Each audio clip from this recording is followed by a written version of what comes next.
বন্ধুরা, কেমন আছো? আশা করি ভালো আছো। আমিও খুব ভালো আছি।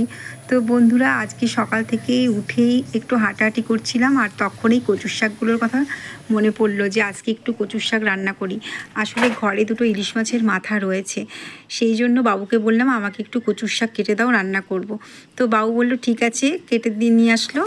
তা দেখো, সকালবেলা চলে এসেছি এবার রান্নাঘরে। আসলে বন্ধুরা, উঠেছিলাম প্রায় 6:30 পৌনে 7টার দিকে, আর এদিকে কাজ করতে করতে গুছিয়ে রান্নাঘরে ঢুকতে আমার একদম বেজে গেছে অনেকটাই বেলা, প্রায় 8:30টার কাছাকাছি। এসেই দেখো আগে হাঁড়ি বসিয়ে দিয়েছি, দিয়ে নমস্কার করে নিলাম, ভাত বসিয়ে দেব। কি বলো তো, সকালবেলা উঠে সবাই ঠাকুর পুজো করে বা স্নান করে বা ঘরের কাজ করে বা ঝাড়ঝুট দেয়, ঘর ঠর পরিষ্কার করে, কিন্তু আমার সকালবেলায় হাঁড়ি নিয়ে আগে গিয়ে গ্যাসে বসাতে হবে, এরকম একটা ব্যাপার। না হলে দেখো, অফিসে রান্না না হলে অফিসে খেয়ে আবার তো তাড়াতাড়ি ওদের বেরোতে হবে, তাই না? তো দেখো, ভাত বসিয়ে আমি কিন্তু আবার আটাটা নিয়ে নিচ্ছি, আটাটা মেখে নেব। জানো তো বন্ধুরা, মানে রুটিটা আমাদের জন্য করব, আর দিদিও থাকে, দিদিও খায়। দিদি তাড়াতাড়ি করে কাজ করে যেহেতু চলে যায়, ওই জন্য দিদিরটা আগে বানিয়ে দিই আমি। আর এই দেখো, সব রকম ভেজিটেবিল কেটে আগে একটু রুটির জন্য তরকারি বসিয়ে দিলাম। তাহলে রুটি তরকারিটা হয়ে গেলে এবার আমার রান্নার দিকে আস্তে আস্তে করলেও হবে।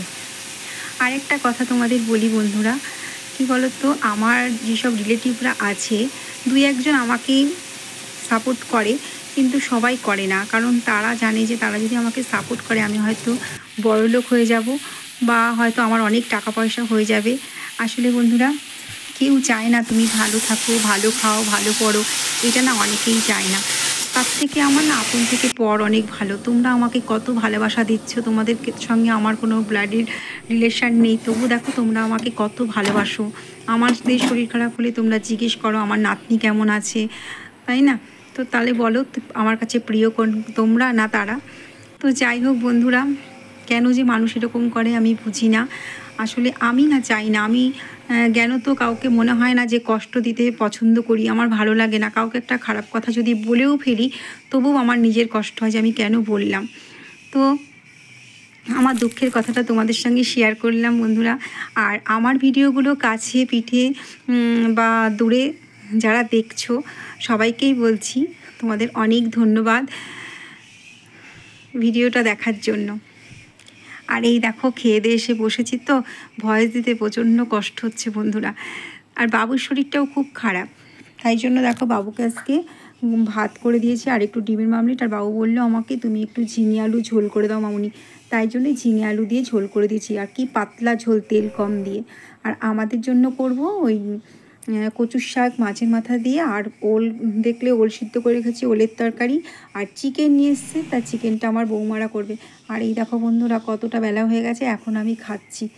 কী বলো তো, খেয়ে মানে খাওয়ার সময়টুকুও নেই আমাদের, এতটাই ব্যস্ত। সোনার পিছনে ছুটতে ছুটতেই না টাইম চলে যায়। সোনা যখন মামার বাড়িতে যায় তখন তো আমাদের 12টার মধ্যেই কাজ হয়ে যায়। বাড়িতে একটা ছোট বাচ্চা থাকলে, আর যাদের বাড়িতে অসুস্থ কোনো পেশেন্ট থাকে, তাদের সত্যিই কাজের মানে সময় হয় না। এখন আমরা 2টোই ভাত খেতাম, এখন আমরা 3টেই ভাত খাচ্ছি, তাই না? বাচ্চা ছোট থাকলে তো এগুলো মেনেই নিতে হবে। আর এই দেখো, রান্নাঘরটাও ভালো করে পরিষ্কার করে নিচ্ছি মুছে। বিকেলে চা করতে আসলে না বন্ধুরা, আগে রান্নাঘরটা যদি পরিষ্কার থাকে খুব সুন্দর লাগে দেখতে, মনে হয় বেশ রান্না করেও শান্তি লাগে, তাই না? আর চিকেনটা দেখো আমার বৌমা কী সুন্দর করেছে। এইবার রান্নাঘরটা গুছিয়ে আমি আবার ভাবছি কি, এই কিছু বাসন তুলে রেখে দিই, তাহলে না ওই গামলাগুলো একটু খালি হয়, মানে এত বাসন হয়ে যায় না গামলার মধ্যে। আর দেখো, আমি ওইদিকে রান্না করছি, আমার বৌমা ঘর গোছাচ্ছে, আর এদিকে আমার সোনার অবস্থা দেখো, দেখছো? কোন দিন দেখবো বন্ধুরা গাছে উঠে মনে হয়তো বসে আছে। কি বলো তো, আজকেই কি করেছে জানো তো, একদম ডাইনিং টেবিলের উপরে উঠে দেখে বসে আছে। ওর মা বলছে ওমা শিগগিরই আসো দেখো। আর দেখো, স্নান করে এসে আমার এত কষ্ট হচ্ছে বন্ধুরা, আমি এখানে একটু বসে জিরিয়ে তোমাদের সঙ্গে গল্প করছি। কি বলো তো, মার টিভি চলছিল, সেই জন্যই ভয়েসটা আমি ওখানে বন্ধ করে দিয়েছি। আর এই দেখো, কচুর শাক আমি কতটা নিয়েছি, আমার আর মার খাবারটা বেড়ে নিয়েছি, মা খাচ্ছে। আর এই দেখো, আমার খাবারটাও নিয়েছি। কচুর শাক খেতে আমার খুব ভালো লাগে, আর পিসি দিয়েছিল বড়ার ঝাল, সেটাও নিয়ে নিয়েছি।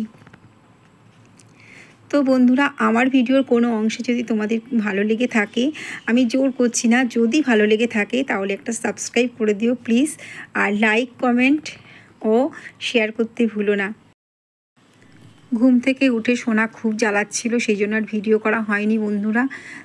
সন্ধে দেওয়ার পর আমরা মুড়ি চানাচুর সব খেয়েছিলাম, চা, সেগুলোও আমি ভিডিও করতে পারিনি। তো যাই হোক, একদম রাতের খাবার নিয়ে চলে এসেছি তোমাদের সামনে, যেটা হলো চিকেনটা ছিলই, আর আমার বৌমা আবার ডাল করেছে, কুমড়ো ভেজেছে, বেগুন ভেজেছে, আলু সিদ্ধ।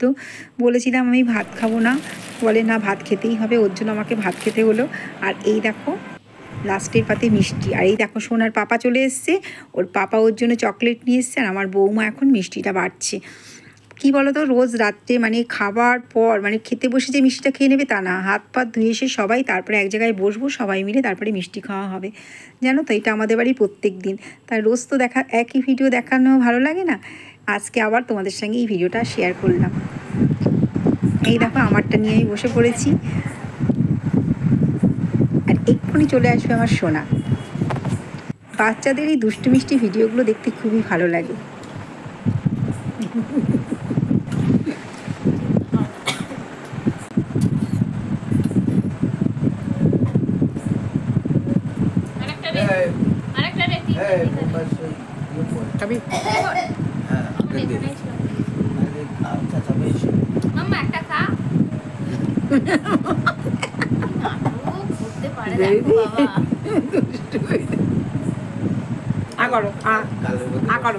রেখে দাও, টাটা করে দাও, টাটা টাটা করে দাও, টাটা বলে দাও, টাটা বলে দাও, টাটা টাটা।